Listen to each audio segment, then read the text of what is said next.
नमस्कार दोस्तों, मैं दिव्या आज आपके लिए लेकर आई हूँ मालती जोशी जी की लिखी कहानी अंतिम संक्षेप। प्रातः से ये फ़ोन के पास ही बैठी थीं। उनकी हर चंद कोशिश यही थी कि सावित्री या सुखलाल फ़ोन ना उठा लें। महिमा का जैसा स्वभाव है वे खूब जानती हैं। तैश में आ जाती है तो सामने कौन है इसका भी उसे होश नहीं रहता। और तभी घंटी बजी। ट्रिंग। उन्होंने लपक कर रिसीवर उठा लिया, पर उधर से सिवा डायल टोन के कोई आवाज़ नहीं आई। तभी सुखलाल ने आकर सूचना दी, भाभी जी आई हैं। वे चौंकी, तो यह घंटी फ़ोन की नहीं, दरवाजे की थी। वे अपने में इतनी खोई हुई थीं कि उन्हें दोनों का अंतर भी पकड़ में ना आया। तो महिमा मई अब सशरीर पधारी हैं। आतंक से वे सिहर उठीं। बहू ने आकर पैर छुए तो उनसे आशीर्वाद भी देते ना बना। सुखलाल, ज़रा 2 कप चाय तो बना, और देखो चाशनी मत बना देना, बहुरानी कम शक्कर लेती हैं। हमें पता है, सुखलाल ने तुनक कर कहा और किचन में चला गया। उसका इरादा तो वहीं खड़े खड़े कुछ देखने सुनने का था, पर यह तो वे नहीं चाहती थीं। माना कि नौकरों से कुछ छुपा हुआ नहीं है, फिर भी उनके सामने प्रदर्शन अच्छा नहीं लगता। कैसी हो महिमा? उन्होंने वार्तालाप का औपचारिक शुभारंभ किया। बच्चे कैसे हैं? ठीक ही हैं, महिमा ने बेरुखी से कहा। आप तो यह बताइए कि अपने लाडले को कहाँ छुपा रखा है? छुपाऊंगी क्यों? वह क्या चोरी करके भागा है?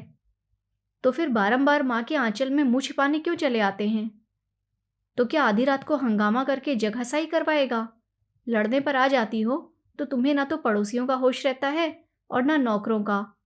कितनी बार समझाया होगा कि बच्चे अब बड़े हो रहे हैं, उनका तो ख्याल किया करो। आप तो बस हर बात मुझसे ही कहती रहिए। कहने लायक बात होती है तो उससे भी कहती हूँ।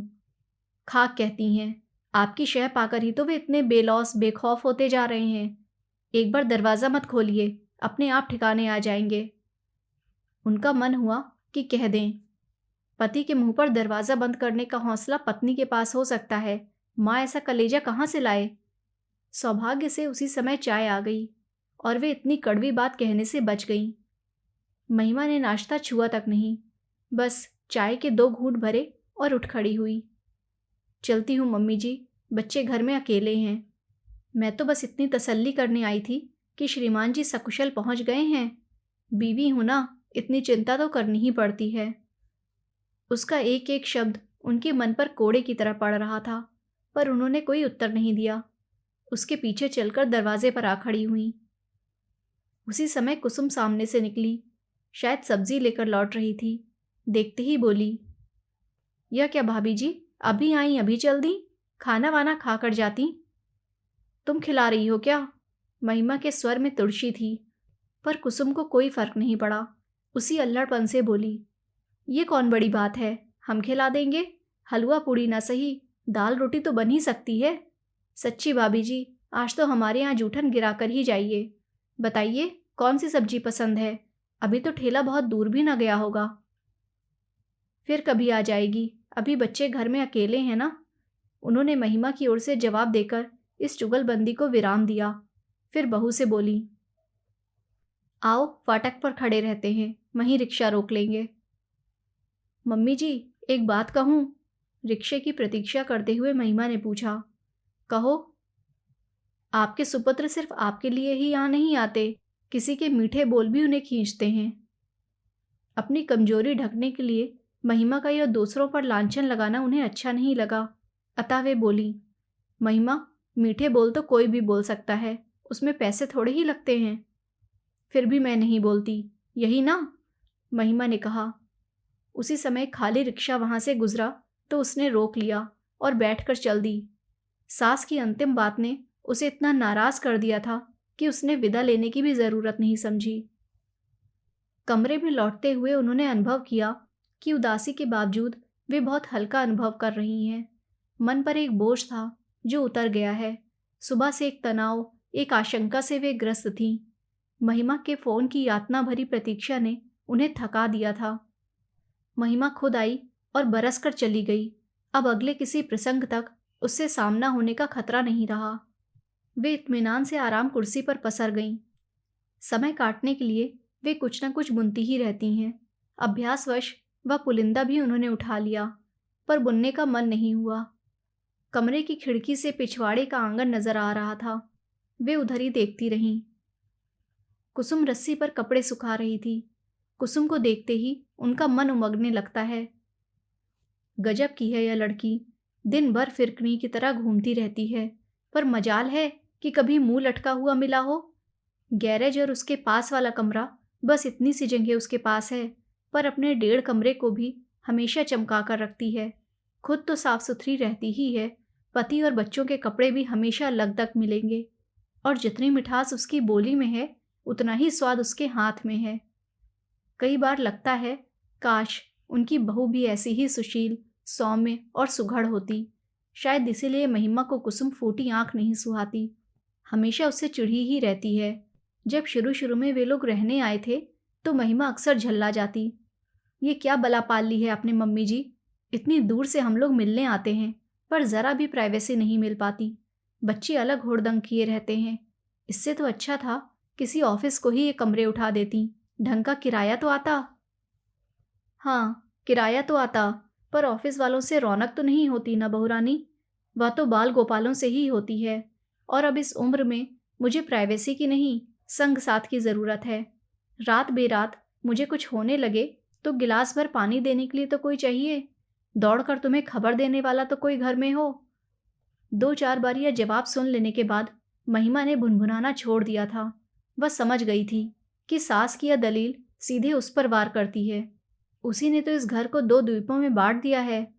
आज सारी संपन्नता के बावजूद वे जो बुढ़ापे में अकेलापन भोग रही हैं, तो उसका जिम्मेदार कौन है?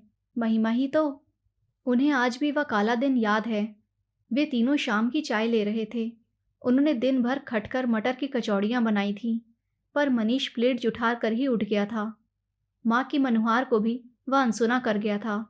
उसके जाने के बाद महिमा ने सपाट स्वर में कहा था, मम्मी जी, हम लोग इस संडे को शिफ्ट कर रहे हैं। शिफ्ट? क्या मतलब? हम लोगों ने शालीमार कॉलोनी में एक फ्लैट बुक कर लिया है। क्यों? उन्होंने पूछ लिया, पर दूसरे ही क्षण उन्हें लगा, इस क्यों से बेमानी भी कोई शब्द होता होगा। साफ जाहिर है बहू अलग गृहस्थी बसाना चाहती है। ठीक है, उसके अपने सपने होंगे, अपने अरमान होंगे, लेकिन उसके लिए अलग से मकान लेने की क्या ज़रूरत है? महिमा, उन्होंने शांत स्वर में कहा, तुम अलग रहना चाहती हो सो खुशी से रहो, पर उसके लिए इतनी दूर जाने की, इतना पैसा फूकने की क्या ज़रूरत है? इतना बड़ा घर है, क्या इसमें 2 गृहस्थियाँ समा नहीं सकती? मेरी साफ गोई का बुरा ना माने मम्मी जी, पर ऐसे माहौल में मैं अपने बच्चे को जन्म नहीं दे सकती। कैसा माहौल?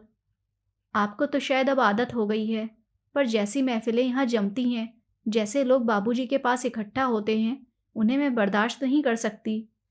महिमा, उनके स्वर में धार थी, तुम इस घर की पहली बहू तो नहीं हो? जानती हूँ मम्मी जी, पर वे जो मुझसे पहले आई हैं, कितने दिन आपके पास रही हैं? बस मेहमानों की तरह आती हैं और 4 दिन रहकर चली जाती हैं। मेरी तरह 30 दिन यहाँ रहना पड़े तो पता चले। अभी उसी दिन यहाँ होती तो मज़ा आ जाता। किस दिन की बात कर रही हो? अच्छा हाँ, उस दिन मेजर साहब ज़रा ज़्यादा ही बहक गए थे। मैंने तो उसी दिन तुम्हारे बाबूजी से कह दिया था कि अब घर में बहू आ गई है, ढंग के लोगों को ही घर में बुलाया करें। किस किस को रोकेंगी आप? और फिर बाबूजी खुद भी तो। हाँ, पीते हैं, पुलिस की नौकरी का तोहफा है। जब उस नौकरी का सुख भोगा है तो यह भी भुगतना ही होगा। पर वे किसी को परेशान तो नहीं करते। एक आध दिन का किस्सा छोड़ दो, पर उनके यार दोस्त भी आते हैं तो बाहर वाले कमरे में बैठे रहते हैं, और आप भीतर से उनके लिए बर्फ, नमकीन, काजू और पकौड़े भिजवाती हैं। नहीं मम्मी जी, यह वातावरण मुझे रास नहीं आएगा। मेरे संस्कार दूसरे हैं। इसके बाद उन्होंने कुछ नहीं कहा। कहने को था ही क्या। हाँ, एक कसक ज़रूर बनी रही। काश मनीष यह प्रस्ताव उनके सामने रखता, तब शायद उसमें इतनी कड़वाहट नहीं होती, पर उस बेचारे की तो हिम्मत ही ना पड़ी होगी। रात मन हुआ कि बाबूजी से बहू की करतूत बखान करें, पर चुप लगा गईं। उनसे किस मुंह से कहती कि बहू आपके कारण अलग डेरा बसा रही है। उन्हें तो शायद विश्वास ही ना होता। वे बेचारे खुद किसी लफड़े में नहीं पड़ते। मनीष ने अपनी मर्जी से शादी तय की। उन्होंने खुशी खुशी भंवरे डलवा दी। बहू अपने साथ एक छल्ला भी नहीं लाई। उन्होंने तो कुछ नहीं कहा। बहू पर्दा नहीं करती, उल्टे सीधे कपड़े पहनकर घूमती है। 9-9 बजे तक बिस्तर में घुसी रहती है। रसोई में पाँव भी नहीं देती। उन्होंने कभी किसी बात के लिए टोका टोकी नहीं की, टीका टिप्पणी नहीं की। उनकी अपनी अलग दुनिया थी। सुबह को सैर, दोपहर में ताश, शाम को क्लब। इस रूटीन में खलल उन्हें नापसंद था। मौज में आते तो एक आध महफिल घर पर भी जमा लेते, पर उनकी सारी व्यवस्था सुखलाल देखता था। घर की औरतों को उससे कोई परेशानी नहीं होती थी। ऐसे निरुपद्रवी जीव के लिए भी महिमा न जाने क्या क्या कह गई। उनका मन इतना खट्टा हो गया कि फिर उसे मनाने की कोशिश भी नहीं की। 4-5 महीने बाद मृणमयी का जन्म हुआ तो वे अस्पताल में बराबर महिमा के साथ रहीं। सारी परंपराओं का उन्होंने निर्वाह किया, पर बहू को घर आने के लिए नहीं कहा। वे दोनों स्वयं ही एक दिन 3 महीने की गदबदी बच्ची को लेकर बाबूजी से आशीर्वाद लेने आए थे। बाबूजी ने बच्ची को गोद में लेकर ढेर सी आशीषें लुटाई थीं, 1.25 तोले की चेन भी दी थी। फिर जब तन्मय हुआ तो उसे भी अंगूठी पहनाई गई। मतलब यह कि रस्मों रिवाज सब पूरे होते रहे, पर बाल गोपालों की किलकारियों से घर सूना ही रह गया। जब बहू का पाँव भारी हुआ था, उनका मन सपने बुनने लगा था। यूं तो सतीश के भी 2 बच्चे थे, पर उनका तो स्पर्श भी उन्हें याद नहीं है। कस्बे की लड़की है सुषमा, पर अमेरिका जाकर जैसे वहीं की हो गई है। बच्चों को ऐसे सहेज कर रखती है कि जैसे यहाँ सांस भी लेंगे तो बीमार हो जाएंगे। उन्हें तो प्यार करते भी डर लगता है कि कहीं कोई छूत न लग जाए। वे अपना मन अंजू मंजू के बच्चों से बहला लेती, पर पराई संतान से कहीं घर भरता है। एक मनीष के बच्चों की आस थी, वह भी टूट गई। पता नहीं बाबूजी ने इस दुख को कैसे गटका होगा, पर वे स्वयं तो एकदम ही बिखर गई थीं। फिर बाबूजी भी चले गए और वे एकदम अकेली रह गईं। कौन विश्वास करेगा कि अकेलापन उन्हें मांगे मिल गया था? कौन विश्वास करेगा कि अकेलापन उन्हें मांगे मिल गया था? दुनिया भर की औरतें पति से पहले जाने की कामना करती हैं, पर उनके अंतर मन ने हमेशा यही चाहा कि हे प्रभु, इन्हें मुझसे पहले उठा लेना, जैसे मैंने उनके नाज उठाए हैं और कोई नहीं उठा सकता। मेरे रहते तो इनकी शान और शौकत में, रोब दाब में कोई कमी नहीं आ सकती, पर मेरे बाद ये ज़रा ज़रा सी चीज़ के लिए तरसेंगे, दूसरों का मुंह देखेंगे तो मुझे स्वर्ग में भी शांति नहीं मिलेगी। ईश्वर ने जैसे उनकी सुन ली। एक नामालूम सी बीमारी में बाबूजी चल बसे। उनकी आन बान अंत तक बरकरार रही। पहाड़ से दुख को झेलते हुए एक संतोष उन्हें सांत्वना दे जाता था। दुख बस एक ही था, अब सब कुछ निपट जाएगा और 15 दिन बाद बच्चे अपने अपने घर चले जाएंगे, तो वे खाली दिनों को कैसे भरेंगी? यह सूना घर उन्हें काटने नहीं दौड़ेगा। अमेरिका लौटते हुए सतीश भी बस चिंतित था। बार बार कह रहा था, मम्मी, मैं मनीष से कहता हूँ कि अब यहीं आकर रहे, या फिर तुम हमारे साथ चलो। उनका भी मन हुआ कि महिमा से कहें, जिनसे तुम्हें शिकायत थी वे तो चले गए, अब वापस आ जाओ। पर ऐसा कहना भी मानो उस दिवंगत आत्मा का अपमान होता। वे जब्त कर गईं। सतीश को उन्होंने समझा बुझा कर भेज दिया। तब यह सदाशिव और कुसुम का जोड़ा उनके आश्रय में आया था। इन्हें घर की ज़रूरत थी, उन्हें संगसात की, तो नामात्र के किराए पर इन्हें रख लिया गया। नई नई शादी हुई थी, गोद में 6 महीने का बच्चा था। मम्मी जी को तो जैसे स्वर्ग मिल गया। 1.5 साल बाद कुसुम के यहाँ दूसरा बच्चा हुआ तो उन्होंने सास से बढ़कर सेवा की। उसके लिए हरीरा बनाया, दवाइयाँ कूटी, गोंद मेथी के लड्डू बनाए। दोनों बच्चों को नहलाया धुलाया, साथ ही दर्जनों स्वेटर बना डाले। उनकी तुतली बोली से वे पुलकित होने लगीं और आने जाने वालों के पास उनकी बाल लीलाओं का बखान करने लगीं। अपने नाती पोतों के लिए जो वर्षों से संचित प्यार उनके मन में था, वह इस जुगल जोड़ी पर बरसने लगा। यूं तो ईश्वर ने उन्हें 4-4 बच्चे दिए थे, लेकिन लड़कियां तो अपने अपने घर की हो गईं, और लड़कों में एक 7 समुंदर पार जाकर बैठा है और दूसरा शहर में भी है, तो किस काम का? वे तो अकेली ही पड़ गई हैं। शायद इसीलिए परमात्मा ने ये राम लक्ष्मण उनके आंगन में भेज दिए हैं। महिमा सब देखती और जल भुन जाती। कहती, कुसुम के तो मजे हैं, 200 रुपल्ली में महलों का सुख भोग रही है, मुफ्त की आया मिली है सो अलग। सुखलाल कहता है, भाभी जी ज़रूर कोई पिछले जन्म का लेखा जोखा रहा होगा, नहीं तो सारी दुनिया छोड़कर ये लोग यहीं क्यों आते? वे सब सुनती हैं और मुस्कुरा देती हैं। मनीष कोई 12 बजे सोकर उठा होगा। उठकर सीधे उनके सामने आकर बैठ गया। बिखरे बाल, उतरा चेहरा, उदास आंखें। उनका मन हुआ उसे बाहों में लेकर प्यार कर लें, पर वे जब्त कर गईं। एक जमाना था, अब 2 बच्चों का बाप बन जाने के बाद भी वह उनकी गोद में लेट जाया करता था। महिमा ने ही उसकी यह आदत छुड़ाई थी। तब से वे भी एक औपचारिक दूरी बनाए रखती हैं। चाय पियोगे? ज़रूर, लेकिन तुम्हारा तो खाने का समय हो रहा होगा ना? तुम नहा धो लो, फिर खा लेंगे। चाय पीकर वह नहाने चला गया। वे उठकर रसोई में जाने को ही थी कि रिंग आई। हेलो दादी माँ, मैं मीनू बोल रही हूँ। डैडी जाग गए क्या? हाँ, अभी अभी उठा है, नहाने गया है। थोड़ी देर बाद बात कर लेना। हाँ, मौका लगा तो ज़रूर करूँगी। दरअसल मैं उन्हें विश करना चाहती थी। आज उनका बर्थडे है ना? ओह माँ, उनके दिमाग से तारीख कैसे उतर गई? बच्चों के जन्मदिन मनाने का तो उनका खास अंदाज हुआ करता है। बच्चे जब छोटे थे तब तो खूब हंगामे हुआ करते थे। अब वैसा तो नहीं हो पाता, पर वे याद ज़रूर रखती हैं। बाहर वालों को कार्ड या पैसे भेज देती हैं, फ़ोन कर लेती हैं, मनीष के यहाँ मिठाई लेकर पहुँच जाती हैं या फिर उन लोगों को घर पर बुला लेती हैं।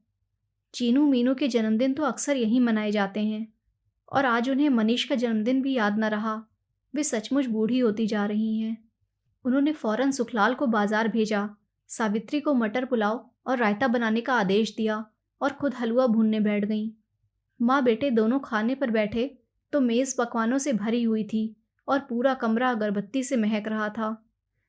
अरे वाह, आज तो फीस्ट हो गई, मनीष ने कहा। Birthday feast?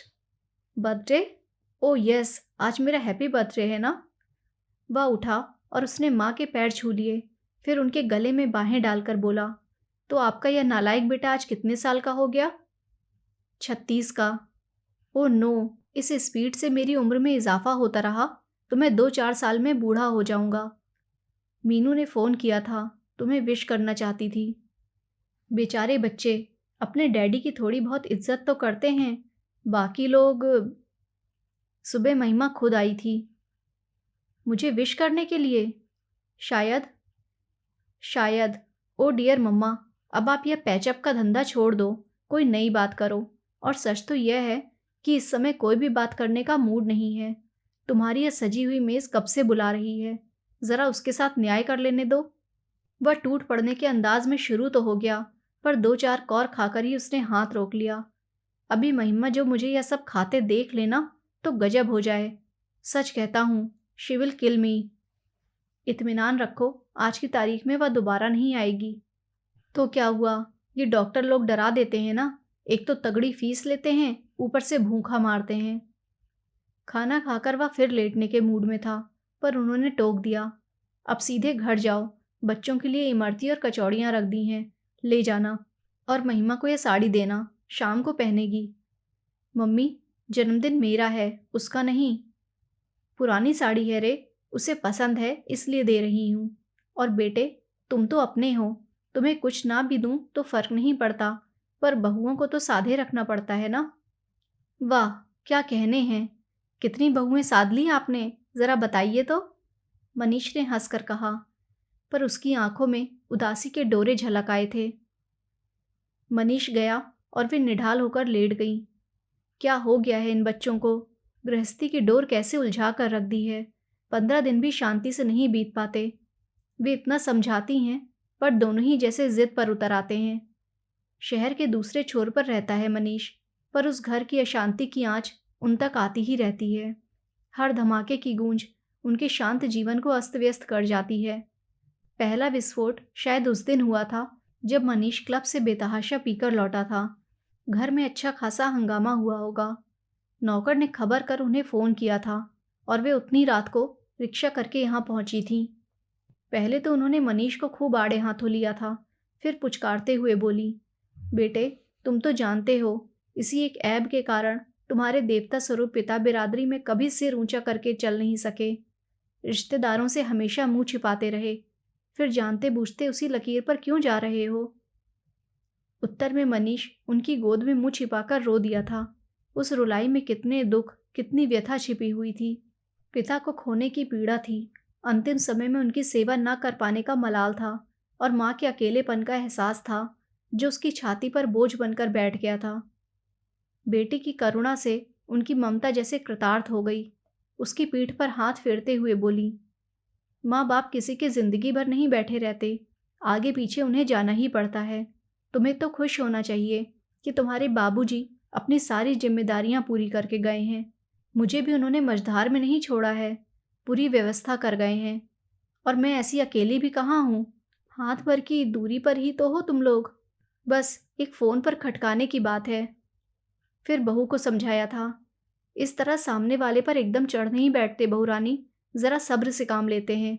एकाएक आदमी घर में दाखिल होता है तो अकेला नहीं होता, 100 तरह की चिंताएं साथ चली आती हैं, उनका ख्याल रखना होता है। ओह! महिमा ने मुंह बिचका दिया। पियक्कड़ों को तो बस बहाना चाहिए।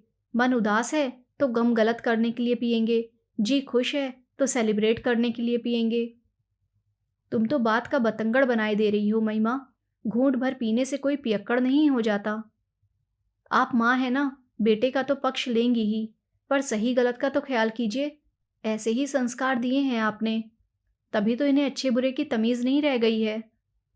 मनीष कहीं सामने होता तो वे उसका मुंह नोच लेती। उसकी ज़रा सी बेवकूफ़ी ने उनकी सारी तपस्या पर पानी फेर दिया था। बहू के सामने उन्हें नीचा देखना पड़ा। अपने आहत अभिमान को सहलाते हुए वे कसैले स्वर में बोली, बच्चे मेरे जैसे भी हैं, मेरे लिए तो लाख टके के हैं, पर तुम यह बताओ कि तुम क्या देखकर रीझी थी। उन्हें लगा था कि उनका प्रश्न महिमा को निरुत्तर कर देगा, पर यह उनकी भूल थी। चुप रहना उसकी फितरत में नहीं था। पलट कर बोली, अंधी हो गई थी मैं, आंखों पर पट्टी बंध गई थी उस वक्त। पछता रही हो? यही समझ लीजिए, बच्चों का ख्याल ना होता तो कब की इस नर्क को छोड़कर चली जाती। नर्क? उनका नंदन कानन सा यह घर बहू के लिए नर्क बन गया है। अपमान से वे तिलमिला उठीं। समझ गईं कि इस संघर्ष में उन्हें बेटे की ढाल बनना है, नहीं तो बेचारा कहीं का न रहेगा। तब से उनका घर मनीष के लिए शरण स्थली बन गया है। रणचंडी सी अपनी पत्नी से जब भागने की कोई राह नहीं मिलती तो वह आकर माँ की आंचल में दुबक जाता है। पति पत्नी का झगड़ा तब गौड़ हो जाता और सास बहू में शीतयुद्ध ठन जाता। इस बार मनीष को देखे हफ्तों बीत गए हैं और उनका जी घबराने लगा है। चीनू मीनू की भी याद आ रही है, पर एकाएक महिमा के यहाँ जाने का वे साहस नहीं जुटा पाती। हाँ, उस घर को वे महिमा का घर ही समझती हैं, इसीलिए तो वहाँ जाने के लिए बहाने तलाशती रहती हैं। यूँ तो कुसुम पिछले हफ्ते पीहर से लौटी है। मीनू के लिए आम पापड़ की सौगात भी लाई है, पर उतना सा कारण महिमा के घर जाने के लिए काफ़ी नहीं लगता। कल मिसेज नायर केले के चिप्स और काजू के पैकेट दे गई हैं। उनकी यह पड़ोसन जब भी केरल जाती है, उनकी फरमाइश पर ये चीज़ें ज़रूर लाती है। सावित्री से कहकर उन्होंने थोड़ी मठरियाँ भी बनवा ली। बच्चों के लिए पूरी डलिया भर सामान हो गया। तब जाकर उन्हें संतोष हुआ। अब वे निसंकोच उस घर की घंटी बजा सकती हैं। तैयार होते हुए वे याद कर रही थीं कि पिछली बार उस घर कब जाना हुआ था। हाँ, 14 फरवरी को गई थीं। मनीष की शादी की सालगिरह थी। दिन भर वे फ़ोन के पास बैठी निमंत्रण की राह देखती रहीं। उनके कान दरवाजे पर ही लगे रहे कि शायद दोनों आशीर्वाद लेने ही चले आएं, पर उन्हें अंततः निराशा ही हाथ लगी। आखिरकार मिठाई और फल फूल लेकर शाम को वे खुद ही चल पड़ी। यहाँ पहुँचकर देखा, उत्सव का कोई माहौल नहीं था। उल्टे घर पर एक सन्नाटा सा तारी था। उन्होंने हंसते हुए कहा, अरे, आज तुम लोगों को याद भी है कि कौन सी तारीख है? लड़ने से फुर्सत मिले तब तो याद रहेगा। सोफे में धसी हुई मीनू बुदबुदाई। उसका वाक्य पूरा भी ना हुआ था कि महिमा उस पर झपटी। उन्होंने लपक कर उसका हाथ पकड़ लिया। ये क्या कर रही हो? सयानी लड़की पर यूँ हाथ उठाया जाता है? महिमा एकदम फुफकार उठी। कम से कम मेरे बच्चों के सामने तो मुझे जलील मत कीजिए। और पैर पटकती हुई वह अपने कमरे में चली गई। वे स्तब्ध रह गईं। क्या इस तरह अपमानित होने के लिए वे इतनी दूर से आई हैं? मन तो हुआ कि उल्टे पैरों लौट जाएं, पर बच्चों के उदास चेहरे देखकर उनके पांव रुक गए। आंखों में याचना लिए दोनों इनके पास सिमट आए थे, मानो माँ की बेअदबी के लिए क्षमा मांग रहे हों। उनके सिर पर हाथ फेरते हुए फिर वे बच्चों के कमरे में जाकर बैठ गईं। थोड़ी देर बाद वातावरण ज़रा हल्का हो गया तो मीनू ने उन्हें वह पेंटिंग दिखाई जो उसने मम्मी पापा के लिए बनाई थी। चीनू भी बड़ा प्यारा सा कार्ड लाया था। सुबह चाय की मेज़ पर ही सरप्राइज़ देने का विचार था, पर झगड़ा शायद उससे भी पहले शुरू हो गया था। पापा सुबह से ही गायब हैं, खाने पर भी नहीं आए। झगड़ा किस बात पर हुआ था? क्या पता, और आजकल कारण की तो शायद ज़रूरत ही नहीं पड़ती, दोनों सामने पड़ते ही शुरू हो जाते हैं, मीनू ने बताया। सच दादी, हम लोग तो इतने बोर हो जाते हैं कि क्या बताएं। दोस्तों के सामने इतनी शर्म आती है कि बस। चीनू भुनभुना रहा था। सच कहता हूँ, मैं किसी दिन घर छोड़कर भाग जाऊंगा। धत पगले, ऐसी बात नहीं करते, उन्होंने उसे पुचकारते हुए कहा, पर वे सचमुच डर गई थीं। इस कच्ची उम्र का कोई भरोसा है? आवेश में बच्चे कुछ भी कर सकते हैं, पर इनके माँ बाप को अक्ल आए तब ना। बच्चों को समझा बुझाकर चलने को हुई तो महिमा ने आकर रास्ता रोक लिया। नहीं मम्मी जी, आप इस तरह चली जाएंगी तो मैं समझूंगी नाराज़ होकर जा रही हैं। या खूब रही, पहले तो बदतमीज़ी करो और फिर आकर लाड जताओ। तब तक चीनू रिक्शा ले आया था, पर महिमा ने उसे लौटाते हुए ऐलान कर दिया, दादी खाना खाकर जाएंगी। वे चाहती तो जिद कर सकती थी, पर बहू के आंसू धुले चेहरे को देखकर ममता हो आई। माँ की मनुहार भरी मुद्रा देखकर बच्चों के चेहरे भी खिल उठे थे। बेचारे दिन भर घर में मुंह लटकाए बैठे थे। घर का माहौल बदलते ही खुशी खुशी संगी साथियों से मिलने चले गए। घर सूना हो गया। उस एकांत का लाभ उठाते हुए वे बोली, महिमा, मैं यहाँ खाना खाने नहीं आई थी, मैं तो तुम लोगों की खुशी में शरीक होने आई थी। पर यहाँ आकर पता चला कि खुशी नामक चीज़ ही इस घर से गायब है। महिमा ने उनका वाक्य पूरा किया। और अब आप इसके लिए भी मुझे दोषी ठहराएंगी, ठीक है ना? उन्होंने कोई जवाब नहीं दिया और चुपचाप मटर की फलियां छीलने बैठ गईं। वे व्यर्थ के विवाद से बचना चाहती हैं। इस उम्र में ये तनाव उनसे झेले नहीं जाते, पर महिमा तो कमर कसकर बैठी थी शायद, इसीलिए मम्मी जी को मनुहार करके खाने के लिए रोक लिया था। मम्मी जी, बस शुरू हो गई थी। पानी अब सचमुच सिर से ऊपर होता जा रहा है। मेरी सहनशीलता की सारी सीमाएं समाप्त होती जा रही हैं। इस तरह हिम्मत नहीं हारते महिमा, औरत को तो सहना ही पड़ता है। उसकी सहन शक्ति के बल पर ही तो गृहस्थी की इमारत खड़ी होती है। वह तो नींव है घर की। क्यों? घर क्या अकेली औरत का होता है? जो कुछ सहना है, झेलना है, वह क्या सिर्फ उसी के मत्थे आएगा? पुरुष की कोई जिम्मेदारी नहीं है। मैं तुमसे बहस में नहीं जीत सकती महिमा, क्योंकि मेरे पास डिग्रियां नहीं हैं, सिर्फ अनुभव है। उसी के आधार पर कह सकती हूँ कि तुमने अभी सहा ही क्या है। अपने बाबूजी को तो तुमने ढलती उम्र में ही देखा है। तुम नहीं जानती कि अपने ज़माने में वे क्या हुआ करते थे। घर में पाँव देते थे तो सन्नाटा सा खिंच जाता था। बच्चे, नौकर चाकर, कोई उनके सामने नहीं पड़ता था। पहले उनके तेवर का अंदाज़ा लगाया जाता था, उसके बाद ही कोई बात होती थी। लेकिन ऐसे आदमी के साथ भी निभा ले गई मैं। पूरे 40 साल तक डटी रही। अगर घर में रोज़ महाभारत मचता तो क्या हासिल होता? बच्चे क्या किसी लायक बन पाते? उल्टे घर से भाग लेते। ये घर छोड़ने वाली बात वे अनायास ही कह गई थीं। शायद चीनू की बात मन में घर कर गई हो। बाबूजी पुलिस वाले थे ना, महिमा ने उसांस भरकर कहा। रोब दाब तो उनका होना ही था। पीते पिलाते भी रहे होंगे, पर कम से कम दूसरी औरतों का चक्कर तो ना था। बहुत सारी ना सही, पर एक औरत तो उनकी जिंदगी में भी आई थी। क्या कह रही हैं? सच ही कह रही हूँ। और कितनी शांति से, कितने इत्मीनान से कह रही हैं। तो क्या हाय तौबा मचाऊं? वह तो उस वक्त भी नहीं मचाई थी। अब बासी कढ़ी को उबाल क्यों दूं? और सच पूछो तो बवाल मचाने जैसा कुछ था ही नहीं। एक बात थी जो उठने से पहले ही दब गई। इनकी बुआ की ननंद थी। एक तो उस रिश्ते से शादी संभव नहीं थी, तिस पर वह बाल विधवा भी थी। उस जमाने में तो ऐसे ब्याह की कोई सोच भी नहीं सकता था। इसी बात पर पढ़ाई लिखाई छोड़कर वे पुलिस में भर्ती हो गए थे। पीने की लत भी शायद तभी पाल ली थी। आपको बुरा नहीं लगता था? क्यों नहीं, पर मैंने उस बात को प्रारब्ध का लेख समझकर स्वीकार कर लिया था। एक बार अगर भाग्य के लिखे से समझौता कर लो तो सहने में आसानी हो जाती है।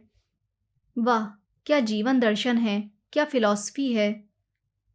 जब तक वे ये समझ पाती कि महिमा उनकी प्रशंसा कर रही है या उपहास, उसका स्वर आक्रामक हो उठा।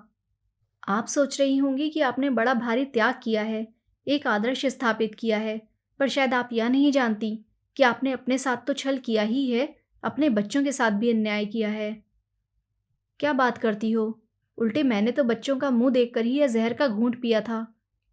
यही तो मैं कह रही हूँ। क्यों पिया था यह जहर? बच्चों के सामने अपनी सहनशीलता की गलत मिसाल कायम करने की क्या ज़रूरत थी? अब आपके बच्चे अपनी बीवियों से भी उसी दरियादिली की अपेक्षा रखते हैं। वे भी चाहते हैं कि उनकी सारी कारगुजारी आंख मूंद कर स्वीकार कर लूं और आवाज़ भी ना उठाऊं। या नहीं होगा, मैं कहे देती हूँ।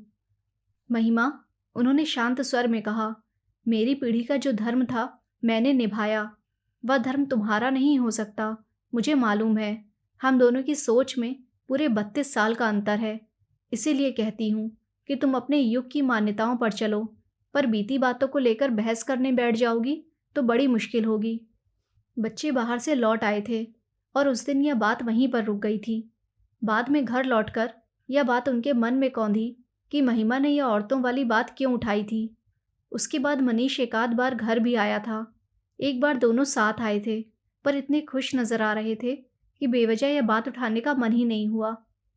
मनीष शुरू से ही हंसोड़ और खिलंदड़ किस्म का लड़का रहा है। उस घर का माहौल तो पता नहीं कैसा हो गया है, पर इस घर में सारी रौनक मनीष के दम से ही हुआ करती थी। बाहर भी उसके चाहने वालों की कमी नहीं थी। जहां खड़ा होता था अपने इर्द गिर्द भीड़ जुटा ही लेता था। अपने हंसमुख और सुदर्शन व्यक्तित्व के कारण लड़कियों को भी वह आकर्षित किए रहता था। अंजू मंजू की सहेलियों का तो वह चहेता भैया हुआ करता था। अपने बेटे की लोकप्रियता पर जितना उन्हें नाज था, उतनी ही महिमा को चिढ़ थी। पति की मंडली उसे फूटी आंखों नहीं सुहाती थी। आ भी जाते कि उसकी कल्पनाएं बहुत अलग थीं। वह मनीष को उनमें फिट करना चाहती थी और सारे झगड़े वहीं से शुरू होते थे। मनीष धीरे धीरे घर से छिटकता जा रहा है, या वे भी अनुभव कर रही थीं। पर बाहर क्या कोई तार सचमुच जुड़ गया है, या यह भी महिमा का एक वहम ही है? महिमा के यहाँ जब भी जाने का मन हुआ, इसी असमंजस ने उनका रास्ता रोक लिया। किसी भी अप्रिय विवाद से यह हमेशा बचना चाहती हैं, और महिमा है कि बस बहस के लिए जैसे तैयार खड़ी रहती है। उस दिन भी फिर जाना नहीं हो सका। फल फूल की डलिया वहीं पैसेज में रैक पर पड़ी रही। तीसरे दिन सुबह सुबह घंटी बजी।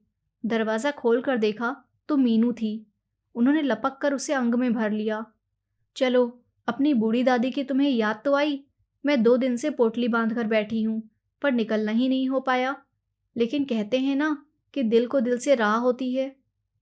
उनकी बात पूरी होने से पहले ही मीनू छिटक कर सोफे पर जा बैठी और गंभीर स्वर में बोली, दादी, घर से किसी का फ़ोन आए तो बताना मत कि मैं यहाँ हूँ।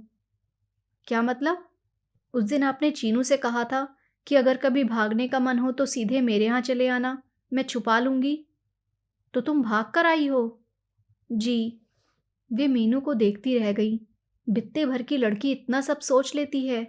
ऐसा तो नहीं कि घर के वातावरण ने उसे असमय ही प्रौढ़ बना दिया है। उन्हें महिमा पर गुस्सा आने लगा। अपनी हठधर्मी के कारण उसने बच्चों से उनका बचपन भी छीन लिया है। शाम तक प्रतीक्षा करती रही, पर किसी ने मीनू की खोज खबर नहीं ली। यूनिफॉर्म पहनकर घर से निकली थी तो 2 बजे तक किसी को चिंता भी नहीं होगी। महिमा खुद 5 के बाद ही घर पहुंचती है, पर उसके बाद वे पल पल बेचैन होने लगीं। फिर उनसे रहा नहीं गया। ताव खाकर खुद ही चल दी। सोच लिया कि दोनों को आज चलकर डांट पिलानी है। अगर तुम लोग बच्चों को एक शांत और स्नेह भरा घर नहीं दे सकते तो और क्या दोगे? रोटी कपड़े पर तो अनाथ बच्चे भी पल जाते हैं, पर माँ बाप से तो कुछ उम्मीदें होती हैं। चीनू मुंह लटकाए दरवाजे पर ही खड़ा था। वे कुछ कहती, इससे पहले ही वह बोल पड़ा, दादी, दीदी आज सुबह से ही गायब है। क्या मतलब? स्कूल में फ़ोन किया था? नहीं, पड़ोस की वासंती बता रही थी कि वह आज स्कूल गई ही नहीं। सहेलियों के यहाँ देखा? 1-2 के यहाँ देखा था, फिर मम्मी ने ही मना कर दिया। चीनू, भीतर से कड़कती आवाज़ आई, दादी भीतर नहीं आएंगी क्या, जो दरवाजे पर ही सारी रामायण सुना रहा है? उन्होंने भीतर आते हुए कहा। बहू? भावुक होती हैं तो उनके मुंह से बहू ही निकलता है। ये चीनू क्या कह रहा है? जो भी कह रहा है आपने सुन तो लिया, और तुम हाथ पर हाथ धरे बैठी हो। गजब की माँ हो। हाथ पर हाथ धरे कोई नहीं बैठा मम्मी जी, सिर्फ चीनू को रोक दिया था। वह तो पूरे शहर में मुनादी करवा देता। मैंने भैया को फ़ोन कर दिया है, आते ही होंगे। हो सकता है मीनू भी वहीं हो। फ़ोन तो मुझे भी किया जा सकता था। जानबूझकर नहीं किया। एक तो मैं वैसे ही परेशान हूँ, उस पर आपका प्रवचन सुनने की ताकत नहीं थी मुझ में, कम से कम आज। वे स्तब्ध रह गईं। तो मैं प्रवचन देती हूँ? और क्या कहूँ मम्मी जी, उपदेश देने का भी एक मौका छोड़ती हैं आप। आप खुद सोच कर देखिए, मेरे घर में ज़रा खटपट हुई नहीं कि आप शुरू हो जाती हैं। आपने कैसे गृहस्थी चलाई है, कैसे पति की सेवा की है, कैसे बच्चे पाले हैं, कैसे संस्कार दिए हैं, कहती नहीं थकी होंगी आप। पर मेरे सुन सुनकर कान पक गए हैं। पल भर को वे चुप रह गईं। मन हुआ 2 घड़ी सुस्ताकर आत्मनिरीक्षण कर लें। क्या सचमुच वे बात बेबात पर भाषण देने लगती हैं? क्या यह उनकी अनाधिकार चेष्टा है? क्या उनकी अनुभव सिद्ध बातें महिमा को इतनी कड़वी लगती हैं कि उसकी भाषा शिष्टाचार की सारी सीमा लांघ जाती है? इसका तो यह मतलब हुआ कि अपने बच्चों को, उनकी गृहस्थी को बर्बाद होते देखते रहो, पर मुंह से कुछ ना कहो। महिमा, उन्होंने बड़ी देर बाद कसैले स्वर में कहा, कहने वाली बात होती है तभी कुछ कहती हूँ। अगर तुम्हें बुरा लगता है तो आगे से चुप रहा करूँगी। मैं जानती हूँ, बच्चों के मामले में तुम मुझसे ज़्यादा समझदार हो। मैंने बच्चों को जैसे भी पाला हो, जैसे भी संस्कार दिए हों, पर एक बात ज़रूर कहूँगी, घर छोड़कर कभी कोई नहीं भागा था। तुम्हारी लड़की अगर घर से भागी है तो सिर्फ तुम्हारी वजह से। यह तो गनीमत समझो कि वह सीधे मेरे पास ही पहुंची थी, कहीं और भी तो जा सकती थी। तो मीनू आपके यहाँ है? महिमा ने लाख कोशिश की, पर अपनी राहत का एहसास वह छिपा नहीं सकी। दूसरे क्षण उसके चेहरे ने फिर उदासीनता ओढ़ ली और वह सपाट स्वर में बोली, मुझे लगा था नानी के यहाँ ही गई होगी। अच्छा ही हुआ ना, इस मनस्थिति में ननिहाल जाती तो वहां भी सब उगल देती। बच्चों को इतना विवेक कहाँ होता है महिमा। तुम्हारे बच्चे अभी इतने बड़े नहीं हुए हैं कि उनके सामने जिंदगी की। मम्मी जी, आप एक बार अच्छी तरह तय कर लीजिए। कभी आप कहती हैं कि बच्चे बड़े हो रहे हैं, कभी कहती हैं कि अभी इतने बड़े नहीं हुए। वैसे 100 बातों की एक बात यह है कि जिंदगी की सच्चाई जानने का हक सबको है। उम्र से इसमें कोई फर्क नहीं पड़ता है। इसीलिए तुम बच्चों को सब कुछ बताए दे रही हो? जी हाँ, ताकि उन्हें सही गलत की पहचान हो सके। यह पहचान तो उन्हें उम्र के साथ ही होगी, पर इस समय तो उन्हें तुमसे सिर्फ वितृष्णा हो रही है। हमेशा ही होता है महिमा। माँ बाप जब 2 खेमों में बढ़ जाते हैं तो बच्चे किसी एक का पक्ष लेते हैं, और यह पक्ष वही होता है जो चुप रहता है। वह सारी सहानुभूति बटोर लेता है। तुम कहोगी मैं फिर शुरू हो गई, पर क्या करूं, इस लड़ाई में तुम इतनी अकेली पड़ गई हो कि कहे बिना रहा भी नहीं जाता। आश्चर्य, इस बार महिमा ने कोई जवाब नहीं दिया। लगा कि इस व्यर्थ की बहसबाजी से वह थक गई है। मज़े की बात तो यह थी कि बहस के असली मुद्दे से दोनों ही कतरा रही थीं। मीनू का तो बहाना भर था, वे तो यहाँ मनीष की खोज में आई थी, पर जब महिमा ने उसका जिक्र तक नहीं किया तो वे भी चुप लगा गईं। अपना आना उन्हें एकाएक अप्रासंगिक लगने लगा, अतः उठते हुए बोली, मैं अब चलूँगी। लड़की घर में अकेली है। मैं तो इसलिए आई थी कि तुम्हें खबर भी दे दूँ और उसके कपड़े भी लेती चलूँ। 2-4 दिन अपने ही पास रखूँगी। महिमा ने कोई प्रतिवाद नहीं किया। चीनू जब तक रिक्शा लाता, वह मीनू का बैग भर चुकी थी। लौटते हुए उनकी आंखों के सामने महिमा का बुझा बुझा सा चेहरा घूमता रहा। इतना हताश और उदास उसे पहले कभी नहीं देखा था। उसने मनीष का नाम नहीं लिया तो क्या हुआ? वे जानती हैं कि वह मन ही मन उफन रही होगी। उसके रोष की आंच ने तो आज उन्हें भी नहीं बख्शा था, और रोष आना स्वाभाविक ही था। उन्हें याद है, जब पहली बार उन्हें उमा के बारे में मालूम हुआ था तो वे कितना रोई थीं। बच्चे अगर गोद में ना होते तो वे कुएं में छलांग ही लगा देती। अपनी सोने सी घर गृहस्थी पल भर में उनके लिए मिट्टी हो गई थी। सतीश और अंजू को उठाकर वे सीधे अजमेर अपने पीहर पहुंच गई थीं। महीना भर खूब आनंद में, भरपूर लाड प्यार में बीता। फिर लगा कि धीरे धीरे भाभियों के तेवर बदलने लगे हैं। ननंद के पास बैठकर हंसी ठिठोली करना, उसकी पसंद की चीज़ें बनाना, बच्चों के लिए खेल खिलौने लाना, ये बातें धीरे धीरे कम होने लगीं। कहाँ तो वे उसे पानी का गिलास नहीं उठाने देती थीं। अब कई बार शाम को पूरा चौका उसके भरोसे छोड़ पति के साथ घूमने निकल जाती। सिनेमा जाते ननंद को साथ ले जाना भी उन्हें नागवार गुजरता। भाइयों के स्नेह के उत्ताप में भी कुछ कमी आने लगी। माँ की आंखें भी जैसे कुछ पूछती सी लगती। 3 महीना बीतते बीतते उनका मन भर गया और वे चुपचाप घर लौट आईं। अच्छा ही हुआ जो जाते समय कोई तमाशा करके नहीं गई थी। नहीं तो लौटने का रास्ता भी नहीं रह जाता। गृहस्थी की गाड़ी पुनः ऐसे चल पड़ी मानो बीच में कोई व्यवधान ही ना आया हो। फिर मनीष और मंजू भी आ गए। अपने घर परिवार में वे पूरी तरह रच बस गईं। लेकिन फिर भी जब कभी बाबूजी किसी काम से कानपुर की ओर निकल जाते, उनकी रातों की नींदें गायब हो जाती। दिल पर जैसे सांप लौटने लगते। अपनी यह कमजोरी वह महिमा के सामने कभी स्वीकार नहीं करेंगी, क्योंकि वे उसके सामने छोटी नहीं पड़ना चाहती। वे जानती हैं कि महिमा उनकी तरह ढुलमुल नहीं रहती। जिस दिन पानी सिर से ऊपर निकल जाएगा, छिटक कर दूर खड़ी हो जाएगी। उसके पास सिर्फ संकल्पों का बल ही नहीं है, साधन भी हैं। वे भी अगर महिमा की तरह सक्षम होती तो शायद आज चित्र कुछ दूसरा होता। पर वे शहीदाना भाव लिए अपना दाम्पत्य निभाती रहीं, क्योंकि पति को जीतने का यही एक नुस्खा उनके पास था। इसी समर्पण भाव के कारण बाबूजी जीवन के अंतिम क्षणों तक आश्रित बने रहे। खैर, वह तो एक अधूरी प्रेम कथा थी, एक भूली बिसरी प्रणय गाथा, जिसे उनकी कल्पना ने ही हवा देकर बड़ा बना दिया था। अगर किन्हीं तरल क्षणों में बाबूजी यह आत्मनिवेदन ना करते तो शायद उन्हें पता भी नहीं चलता। पर यह मनीष, लगता है यह तो सचमुच रास रचा रहा है। अगर ये मिसेस भटनागर वाली बात सच है तो मनीष के घर को अब भगवान भी नहीं बचा सकते, क्योंकि एक बात तो तय है कि महिमा अन्याय कभी बर्दाश्त नहीं करेगी और हर बार उसे ही कटघरे में तो खड़ा नहीं किया जा सकता। घर लौटकर देखा, ड्राइंग रूम में एक सूटकेस पड़ा है। कौन आया है? उन्होंने पूछा। पापा हैं, मीनू ने बताया। पापा? अब इस वक्त कौन सी गाड़ी है? दोपहर को ही आ गए थे, शायद सीधे दफ्तर चले गए और फिर दफ्तर से घर जाने की हिम्मत नहीं पड़ी होगी। महिमा ठीक ही तो कहती है, बिगड़ैल बच्चे की तरह पहले तो शैतानी करता है, फिर माँ के आंचल में मुंह छिपाने चला आता है। कब तक चलेगा यह सब? कब तक वे उसकी ढाल बनी रहेंगी, उसकी पैरवी करती रहेंगी? बेटे के साथ साथ उनका विवेक भी खो गया है। पापा कहाँ हैं तेरे? फ्रेश हो रहे हैं। वे सोफे पर बैठकर उसकी प्रतीक्षा करती रहीं। नहाकर निकला मनीष तो अपने उसी बेलौस अंदाज में बोला, हाय मॉम, आप इतनी रात को कहाँ चली गई थी? प्रताप के पास गई थी। इतनी देर में उन्होंने जवाब सोच लिया था। प्रताप के पास? क्यों? एक तो रिजर्वेशन करवाना था, दूसरे वह बहुत दिनों से कह रहा था कि एक ऑफिस की ज़रूरत है। मैंने कहा, यहाँ आ जाओ, अगले 2 कमरे तुम्हें दे दूंगी। मेरे जाने के बाद कम से कम घर में बस्ती तो रहेगी। अगर दूसरा कोई किराएदार रखूंगी और वह घुस कर बैठ गया तो मुसीबत होगी। पर आप जा कहाँ रही हैं? अभी तो अंजू के पास जा रही हूँ, वहाँ से मुंबई मंजू के पास चली जाऊंगी। सोचती हूँ अमेरिका जाने से पहले दोनों लड़कियों के पास 1-1 महीना रह लूँ। वहाँ से डॉक्टर साहब टिकट वगैरह का भी इंतज़ाम कर देंगे। तुम अमेरिका जा रही हो? क्यों? क्यों ना जाऊं?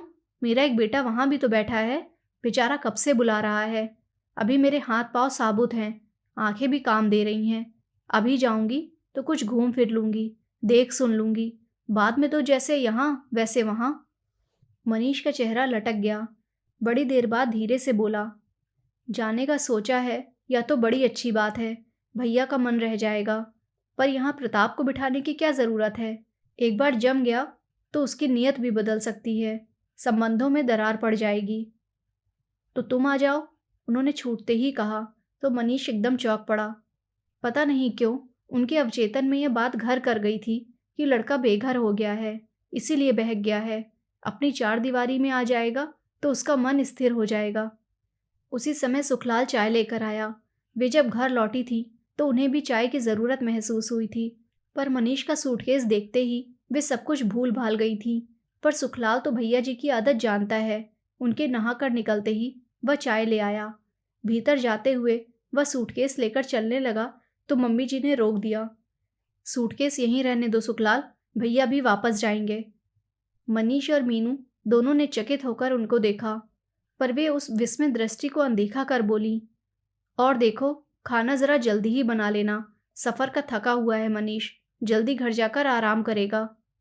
जी, बस अभी बना जाता है।